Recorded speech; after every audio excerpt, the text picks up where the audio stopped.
And thank you all for coming tonight. I really am immensely honored to be here as part of such a distinguished series as this. And there's so many of you. This is amazing for me. You know, it really wasn't that long ago I did a reading to an audience of 5 people at a Barnes & Noble in Scranton, Pennsylvania. They only put out 6 chairs, so they actually thought it was quite a good turnout. And of the 5 people who turned up, this is a tragically true story. Of the 5 people who turned up, one was the bookstore manager, who clearly wasn't going to buy any books. She was just coming out of politeness. 2 others were friends of my parents who had retired to Pennsylvania and just wanted to know how my mom and dad were doing. The 4th person was a guy who was also named Bill Bryson, who had come some preposterously long distance from West Virginia or Delaware or somewhere so that we could stand together and look at his driver's license and marvel at the fact that we were both named Bill Bryson. And then the 5th person was his wife, who frankly didn't seem to want to spend the evening with anybody named Bill Bryson. So I'm so pleased to hear you laugh, because I think it's really, really very important. Now in England, as I indicated, they're very proud of their sense of humor, and the English do have really good sense of humor, but they have something that gives them a kind of an extra, a sort of extra quality. Because the English, I often say, are very, very funny when they mean to be, but they're even funnier when they don't mean to be. And it so happens that just recently this is an absolutely true story, but I had something happen to me that I think perfectly illustrates that. And that was that I got a letter from out of the blue from a woman named Margaret, and it just said, "Dear Mr. Bryson, I was recently at the railway station at Swindon," which is a town in the west of England, "on the platform at Swindon with my friend Audrey. And we fell into conversation with a nice American man. He had a slightly reddish beard and a slight paunch, and we talked to him, and he was a very pleasant man.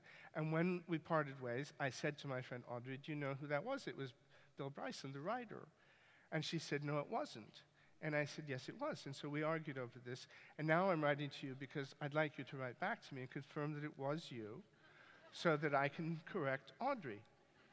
So I wrote back to her and I said, "Dear Margaret, thank you very much for your letter.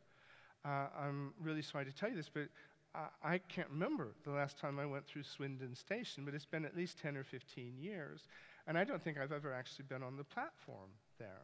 So whoever it was you were talking to, regrettably, it wasn't me. So I'm afraid Audrey was right, but thank you very much for writing, and best wishes, Bill Bryson."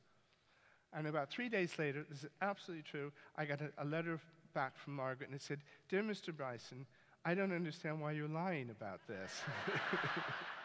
What happened to your friend Stephen Katz from A Walk in the Woods, and would you undertake another adventure with him? Oh, okay. Yeah, well, I can tell you, I can really give you a very up-to-date account, because I was just, as well as seeing my mom in Des Moines a couple of days ago, I also saw Stephen Katz. He lives in Carlisle, Iowa, which is a little suburb of Des Moines, and he's great. At the end of the summer, our summer of hiking together, he went back to Des Moines. If you read the book, you'll know that he was really struggling with a lot of personal issues, genuinely struggling with a lot of personal issues. He was a recovering alcoholic. He was really struggling to stop drinking, and I think that's a lifelong struggle for him. But he was also just discouraged in life. He'd lost a job. He'd had a long-term relationship with a girlfriend break up. He was feeling pretty sorry for himself and pretty miserable, for just cause, it has to be said. I mean, things were not going very well for him. At the end of the summer, he kind of pulled himself together, I think, entirely as a result of going out and walking in the woods and having some weeks to think things through and kind of clear his head. And he went back to Des Moines, and he settled down. He got a good job at a satellite printing plant of the Wall Street Journal. He met a girl named Mary, whom he subsequently married, and she's really lovely. I was just at their house a couple of days ago. They still, absolutely adore each other, and he hasn't had a drink except for one little, he fell off the wagon just one weekend. He had one little lost weekend. But since that time in that book, apart from that, he hasn't had a drink in however many years it is. So he's doing incredibly well. And he's always thrilled when I report to him that, I was in some place like Greensboro, North Carolina, and somebody was asking about him. He's just absolutely knocked out by that. I always tell him it was a really good-looking woman. And that cheers him up no end.